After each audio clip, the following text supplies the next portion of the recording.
Welcome to the deep dive.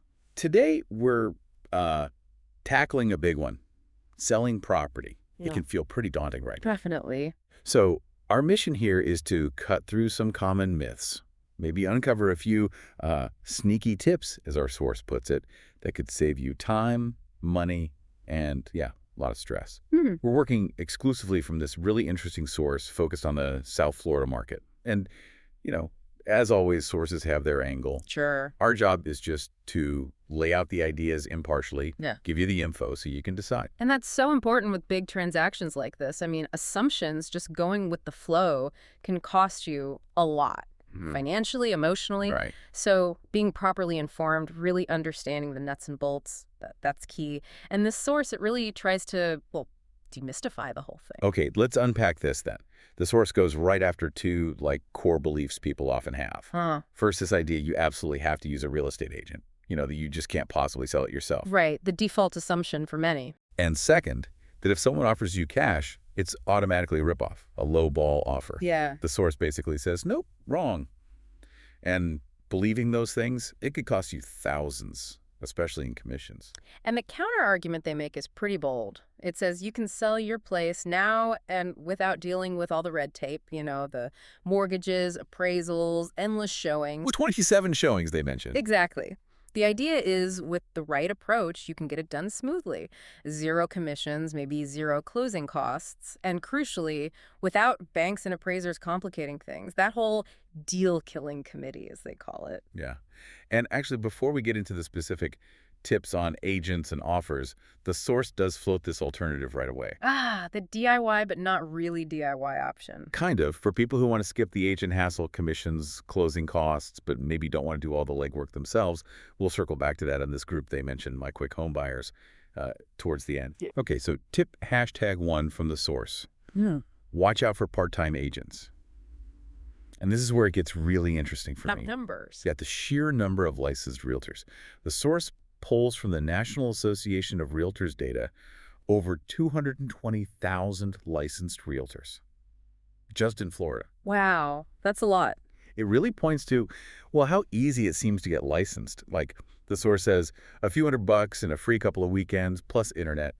It kind of changes how you see the profession, doesn't it? It certainly suggests the barrier to entry isn't maybe as high as you'd assume for something this important. Exactly. And the source argues that's the problem for sellers. How do you tell a serious pro from someone just, dabbling? And that's where their big claim comes in. They state that 90% of agents are actually part-time, treating it like a side hustle or hobby. 90%. I know, it sounds incredibly high, but they draw this really sharp line, full-timers. They've got buyer databases, a track record of selling faster for more money. It's their living, right? So your sale is priority one.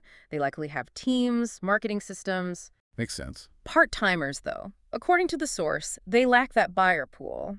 Your deal isn't their main gig. They might have watched some HGTV shows and are testing their skills, as the source puts it, maybe a bit cheekily. Okay. So, yeah, it really begs the question, if that distinction is so critical, how on earth do you, the seller, figure out who's who? How do you find the real deal? Well, that leads right into their chip #2.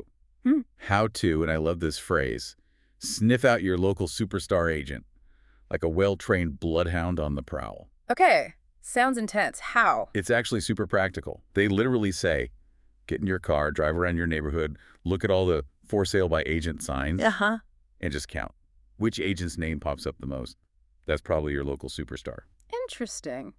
Simple, but I can see the logic. Right. The source argues, look, more listings mean they're advertising more, spending more, probably making more. Which means they're likely getting results for their sellers. That visibility costs money. Exactly. So working with that kind of superstar agent, as they call them, means they're probably full-time, experienced, know your specific area really well. And should sell faster, maybe already have buyers lined up from their database. Right. But there's a catch. Ooh. The source warns that an agent who dominates one town might be totally ineffective just a few miles away.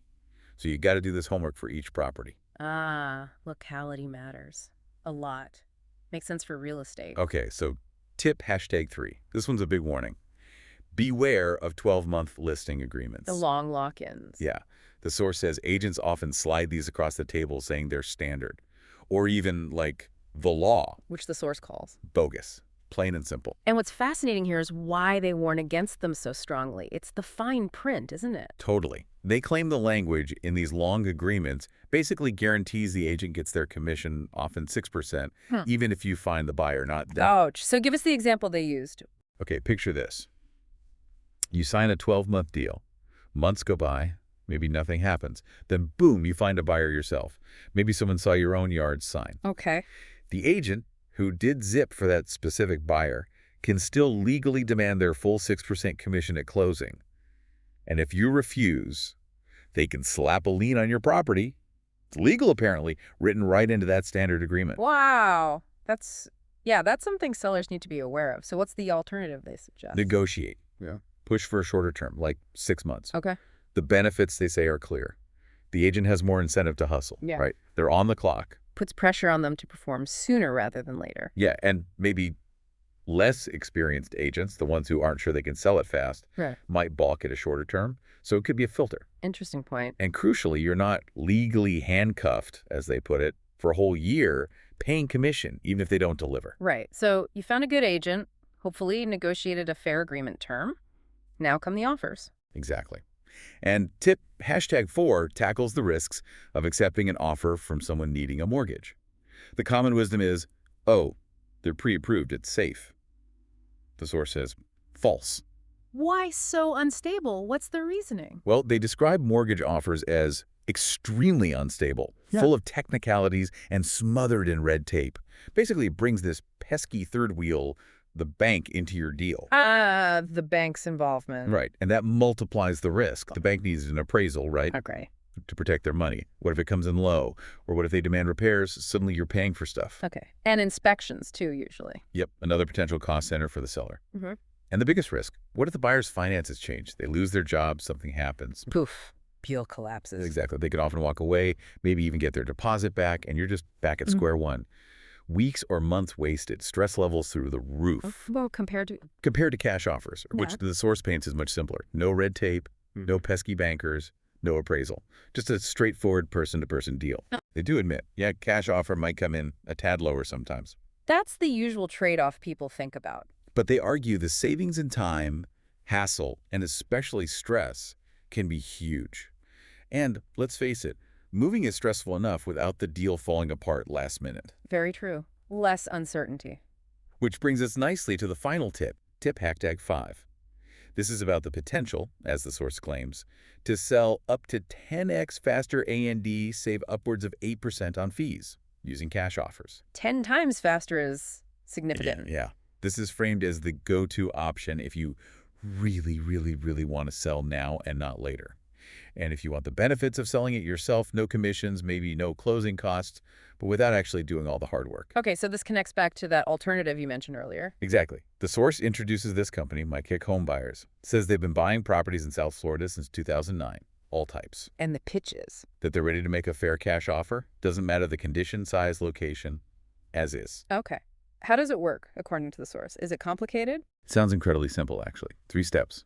1, you give them your property info online or whatever. Right. 2, they call you back, usually within 24 hours. Quick turnaround. And 3, they give you a cash offer, 0 obligation.